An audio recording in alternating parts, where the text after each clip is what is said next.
Bonjour à toutes et à tous et bienvenue dans cette nouvelle vidéo, nouveau retour des lectures et ici il s'agit de Arthur Malheur de Clément Grimbert aux éditions Amalthée. Comme d'habitude, commençons par la quatrième de couverture rapidement. Arthur vit une vie paisible avec sa compagne, Maëlle, mais la visite du spectre d'une femme vient bouleverser ce quotidien et l'entraîne sur une pente glissante, celle de la démence. Débute alors une aventure aux portes de l'horreur contre des forces maléfiques qui dépassent l'entendement. Inspiré de Lovecraft et Stephen King, découvrez un cauchemar glaçant aux frontières de l'irréel, une lecture qui remet en cause la réalité, ses limites et ses mystères. Bien, donc dans cette vidéo, je vais parler comme si je parlais directement à l'auteur, donc à Clément Grimbert. Donc, j'ai bien aimé. Voilà, on va commencer par le commencement. J'ai bien aimé ma lecture. Pour être honnête, ma lecture était assez fastidieuse. J'ai failli lâcher plusieurs fois, pour être honnête encore une fois. Mais au final, quand même, j'ai bien aimé. C'est plein de bonnes idées. C'est un mélange de plein de bonnes idées. Du coup, ce qui va se passer va te paraître assez paradoxal. Tu sais, quand il y a un truc que tu as bien aimé, mais qu'il y a plein de petites choses euh, qui auraient pu être mieux, que tu vois un peu partout. Ben là, pour moi, c'est ça. C'est donc rempli de bienveillance que je fais cette vidéo, car je pense sincèrement que tu as le potentiel de faire un truc vraiment super cool. Donc oui, j'ai bien aimé, on voit les références à Stephen King, surtout au début. Le Lovecraft, il est plus présent sur la deuxième partie. Il y a plein de bonnes idées. Le monde que tu as mis en place, il est franchement sympathique. L'horreur est vraiment bien présente. La psychologie est bonne, encore une fois, la psychologie techniquement est bonne. Le fond est bon. Le fond est très bien. Et franchement, il y avait même potentiel à faire bien mieux que ce qui a été fait, franchement. Je le pense vraiment. Mais comme j'ai dit, c'est quelque chose quand tu aimes bien quelque chose, mais que tu vois plein de petits défauts partout, tu te dis que c'est dommage et que ah bah regarde, mais si ça c'était comme ça aurait été encore mieux, puis si ça c'était comme ça aurait été encore mieux. Plein de mini points que je vais détailler. Donc encore une fois, plein de bienveillance parce que j'ai bien aimé ma lecture et que je dis ça pour faire avancer. Encore une fois. Et donc commençons par le commencement, commençons par le début. Donc après ma lecture et juste avant d'écrire cette vidéo, parce que oui cette fois j'ai pris le temps d'écrire ma vidéo, ça fait longtemps que ça m'était pas arrivé, avec, euh, avec les fêtes de Noël, Nouvel An, tout ça, j'ai pas forcément eu le temps d'écrire les vidéos comme je le voulais, et cette fois j'ai pris le temps, j'ai pris 2 jours pour écrire la vidéo comme je le voulais, comme il fallait. Et donc je suis allé voir la vidéo de Links the Sun, donc oui, Clément a envoyé son livre à Link the Sun. Donc, pour ceux qui connaissent pas, tant pis, je n'en parlerai pas plus. Pour ceux qui connaissent, écoutez, tant mieux, vous l'avez sûrement déjà vu passer. Donc, je suis retourné voir dans son coin lecture la partie où Lynx parle de ton livre. Et je pense qu'il n'a pas fini. Alors, tu m'as dit qu'il s'était arrêté à la page 148. Moi, dans ce que j'ai pu voir, je pense il s'est pas arrêté à la partie 1. Donc oui, parce que le livre est découpé en plusieurs parties, littéralement. Je ne sais plus à quelle page se termine la partie 1, je ne m'en souviens plus. Donc, et Dieu sait que je le comprends, comme je disais, à mon avis, il n'a pas dépassé la partie 1 et je le comprends. Moi non plus, j'ai pas aimé la partie 1. C'est pour les mêmes raisons que lui, plus ou moins. Sauf que moi, non seulement j'ai fini ma lecture jusqu'au bout, parce qu'après tout il fait 250 pages et il faut pas non plus déconner, c'est pas insurmontable, mais moi je vais approfondir la question. On parle du coup de je me suis pissé dessus. Donc la première phrase du livre, excusez-moi, hein, c'est la première fois qu'Arthur Malheur rencontre un fantôme, il en pissa dans son pantalon. J'avoue que c'est du ça passe ou ça casse. On lit ça, on se dit bon ok, l'humour j'accroche plutôt bien, on va voir ce que ça donne.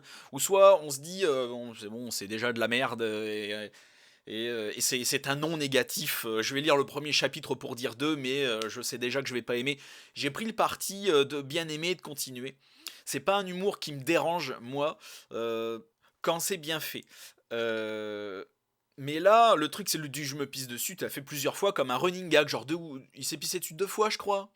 Un mini running gag, il y a un running gagounet, je sais qu'il s'est pissé dessus au moins 2 fois, au moins 2 fois, donc c'est un truc, si c'est bien foutu comme humour, c'est vraiment très cool. Là, je pense que ça a plus été un peu maladroit qu'autre chose. Par la suite, le fait que Maël doute d'Arthur. Ah oui, donc au fait, alerte spoiler, je vais pas révéler des trucs énormes, évidemment. Je vais pas révéler la fin, ni rien du tout, ni rien du fil rouge principal. Je veux dire, je vais rien révéler d'important. Mais si vous n'aimez même pas les mini spoilers, on vous raconte les mini trucs, changez de vidéo, je vous le dis tout de suite. Donc le fait que Maël, donc la compagne d'Arthur, doute de lui et de sa fidélité, c'est une bonne idée. Et rajouter des ennuis personnels par-dessus, les emmerdes principales, on va dire, évidemment, ça a déjà été fait, hein, évidemment, mais ça fonctionne, c'est un truc qui fonctionne, qui a déjà été vu et ça fonctionne très bien, et qui est largement exploitable par-dessus. Mais tu aurais quand même pu, à mon avis, faire autrement que oh là là, je me suis pissé dessus, faut pas que ma meuf le voie, et Maël, putain, ma bouteille de shampoing pour Foun est vide, ce bâtard me trompe. Tout ça pour qu'au final, en fait, ça serve à rien parce que les doutes par la suite sont vite oubliés parce qu'ils ont un peu autre chose à foutre après. Donc le je me pisse dessus ne sert à rien au final. Et donc il aurait pu être évité. Soit tu aurais pu exploiter cette idée jusqu'au bout, te servir vraiment des doutes de Maël et le fait que le couple soit vraiment ébranlé, parce que par la suite c'est pas le cas finalement, c'est un fait qui est oublié. Et par la suite il n'y a pas vraiment de conséquences, j'ai envie de dire, quoi. Mais là, en fait, au fur et à mesure, ben, les soucis de couple sont oubliés et en fait, on passe à autre chose parce que oui, c'est quand même vachement plus important. Mais enfin, c'est quand même un peu dommage.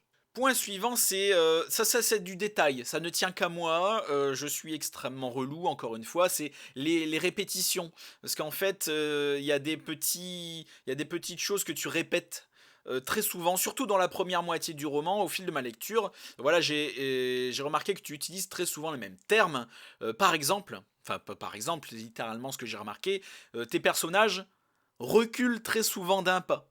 À chaque fois qu'il se passe le moindre truc, machin recule d'un pas. Mais tout le temps, tout le temps. Je pense même qu'ils ont plus marché en arrière qu'en avant, tellement j'ai vu utiliser. Donc c'est vraiment des choses auxquelles il faut vraiment faire attention. C'est des choses que, bon évidemment, c'est normal. Quand t'as peur, quand tu vois quelque chose d'horrible, tu recules d'un pas, t'as envie de t'enfuir en arrière vite, le plus loin possible de la chose. Mais là, c'est vraiment un terme que tu utilises très souvent. Pareil, les poils d'Arthur se hérissent. Voilà, c'est aussi un terme que tu utilises très souvent. Et les personnages aussi, les méchants particulièrement, regardent très souvent de toute sa hauteur. C'est un terme aussi que tu utilises très très régulièrement. Il faut vraiment faire attention avec ce genre de répétition que tu peux utiliser plusieurs fois, mais pas trop parce que sinon vraiment ça se voit. Ça se voit très fort. Et ça peut être gênant. Bon, moi, en définitive, je m'en fous un peu. Mais c'est en fait, c'est le genre de choses qui peut vraiment faire amateur, en fait. C'est ça le problème. Mais ça m'a pas gêné dans ma lecture outre mesure, hein. Moi, je dis ça comme ça, hein. Point suivant, l'horreur. L'horreur est très bien. L'horreur est très bien, les descriptions sont très bien. C'est pas l'horreur n'est pas négative, au contraire. C'est un roman, voilà, horrifique, bien comme je les aime, avec des descriptions bien sales et tout, tout bien. Donc ça, c'est pas le souci. Mais donc c'est normal. L'horreur arrive très vite en fait, c'est ça le truc, ça arrive très très vite. Donc en même temps, en fait proportionnellement, le livre fait 250 pages, je crois plus ou moins pile, 249 pages, je compte pas les remerciements, hein. Mais en gros 250 pages, et proportionnellement, évidemment, l'horreur arrive quand il doit arriver. Mais forcément, quand tu lis un roman que de 250 pages, eh ben, ça arrive très vite. Après, comme je le dis, proportionnellement au nombre de pages, ça arrive au moment où il faut arriver. Mais quand sur 2 ou 3 heures de lecture, bien que le fait que l'horreur arrive à moins d'1 heure de lecture, ça arrive, c'est quand même vachement rapide. Et c'est justement le point suivant, c'est la taille du roman. Le livre n'est vraiment pas très long, 2-3 heures de lecture max, en tout cas pour ma part. J'en aurais voulu plus. J'en aurais voulu plus. Tu aurais pu avoir plus de temps pour installer en fait Arthur et Maël genre dans leur vie quotidienne à la Stephen King, et c'est ça que je vois de Stephen King chez toi. Donc le petit couple qui est là, qui arrive dans la nouvelle maison et qui s'installe, qui se rend compte que c'est la merde à la cave et qu'il y a un truc chelou, pour ensuite enchaîner sur le truc horrifique. Et là, ça aurait été vraiment un beau mélange de King et de Lovecraft. Mais attention, je dis pas que c'est pas bien foutu. Ça va dans l'ordre qu'il faut et tout, hein. Le livre faisant la taille qu'il fait, la progression, encore une fois, ça fait plusieurs fois que je le dis, mais j'insiste pour bien être clair, mais la progression est bien. Mais clairement, je pense que tu avais de quoi faire entre 5 à 600 pages. Facile. Tu aurais pu bien prendre ton temps pour que bien leur quotidien dans la maison, pour ensuite que ça monte en puissance et qu'ensuite eh bien, la dernière partie se fasse correctement. Le monde que tu as imaginé, tu aurais pu l'exploiter et en faire bien plus de choses. C'est dommage que le livre soit si court parce que finalement, ça dessert ta narration et ça méritait beaucoup plus de pages. Je pense même qu'il y avait matière à faire une saga avec tout ça. Ah, une saga, une putain de saga sur deux ou trois tomes, facile, une putain de trilogie. Il y avait vraiment tout ça sur le même thème, hein. Avec Marie, Zanekiel, Maël, la totale, la même histoire, mais en allongé. Je pense que pour moi, c'est ça le défaut principal, c'est trop court. Donc du coup, ton histoire, tu l'as très vite racontée. Je pense que t'aurais pu prendre bien ton temps pour tout bien développer, tout bien raconter, rajouter de l'action, de l'horreur. T'aurais pu en mettre plus diversifié, ça aurait pu être très très cool. Enfin, beaucoup plus cool. Beaucoup plus cool. Les derniers petits trucs qui m'ont un peu chagriné. Dommage qu'on voit pas, en fait, quand j'ai vu que Arthur, attends, alert spoiler encore une fois, que pendant son sommeil, Arthur se faisait entraîner par Zanekiel, ou Zanekiel, je sais pas si tu dis Zanekiel ou Zanekiel, moi je lisais ça Zanekiel, donc les entraînements nocturnes pendant son sommeil de Zanekiel à Arthur en fait. Ça m'aurait bien intéressé de voir ça. Genre comment Zanekiel il a fait pour entraîner Arthur. Et Arthur il a combattu quelle sorte de monstre dans quelle sorte de monde imaginé par Zanekiel. J'aurais aimé voir ça en fait. Quelle technique Zanekiel aurait pu enseigner à Arthur. Ça aurait mérité d'être... J'aurais voulu voir ça. Franchement, j'aurais voulu voir ça. J'étais un peu frustré en mode putain, j'aurais voulu voir un truc pareil. Ça aurait été cool. Parce que c'était le moment où j'étais à fond dans l'histoire en fait. Ouais, le coup de la migraine. Je pense qu'il a très souvent mal à la tête, peut-être un peu trop. Je pense qu'à la fin, c'est pas très utile qu'il ait mal à la tête. Au début, forcément, puisqu'il découvre le monde des démons. C'est un truc qui hors de sa compréhension, qu'il aurait jamais pensé ça possible, etc. Donc forcément, tu te tapes une petite migraine le temps d'intégrer les informations. Mais là, ça fait peut-être un peu trop. Ça fait un peu beaucoup, je pense. Plusieurs fois, ce qui m'a un peu frustré, c'est le fait qu'on nous dise je ne perdrai pas mon temps à t'expliquer, tu ne comprendrais pas. En gros, hein, je schématise. Mais c'est dommage. Encore une fois, c'est le genre de raccourci. Bah forcément, c'est un petit roman de 250 pages. Donc évidemment, il y a certains. On ne peut pas tout faire. On ne peut pas exposer un monde aussi grand en 250 pages. Donc à mon avis, tu as dû faire des choix. Et il y a certains trucs que tu n'as pas pu développer.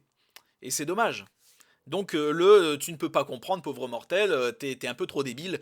Donc je pense que j'aurais fait pareil à ta place, évidemment, parce qu'il n'y a pas 36 méthodes à un moment pour prendre des raccourcis. Mais c'est dommage. Il y a certains trucs que j'aurais voulu savoir et on me dit, bah tu peux pas comprendre. Ah, bon, bah tant pis. Les règles, les descriptions du monde, ouais, encore une fois, ça fait partie des trucs que tu peux pas non plus expliquer. Parce que tu es dans un roman court et qu'on peut pas tout faire, encore une fois. J'aurais voulu en savoir plus sur ce monde, ouais, les règles, de quel perso a quel pouvoir, quel perso vient de où, qui, quoi, comment. En fait, ouais, j'ai bien aimé, donc du coup, j'aurais bien voulu avoir plus de détails sur ton monde, tout simplement. En bref, un roman à la Lovecraft, plein de potentiel, mais aussi plein de maladresse et de raccourcis. J'ai aimé ma lecture, bien qu'elle fût fastidieuse. Je vous conseille quand même de le lire. Si Lovecraft est votre came, vous devriez aimer. Donc merci à tous d'avoir regardé cette vidéo jusqu'au bout. Donc je le redis, je n'ai pas descendu ce roman, j'ai bien aimé ma lecture, je le redis. Je me répète, mais c'est comme quand on a bien aimé quelque chose, mais qu'on voit plein de petits défauts partout et que c'est un peu frustrant parce que on a bien aimé, on aurait voulu que ce soit parfait. Donc je vous conseille quand même cette lecture. Donc abonne-toi à la chaîne, partage la vidéo. Va t'abonner à mon Instagram, à mon Facebook et également à mes réseaux sociaux auteurs. Mon roman, tout ça sera dans la description. Mon prochain retour de lecture se fera sur Une étude en rouge de Sherlock Holmes. Je commence donc le canon holmésien dans l'ordre chronologique de sortie comme je le fais avec les Agatha Christie. Et en attendant la prochaine vidéo, à la prochaine chez Alistair.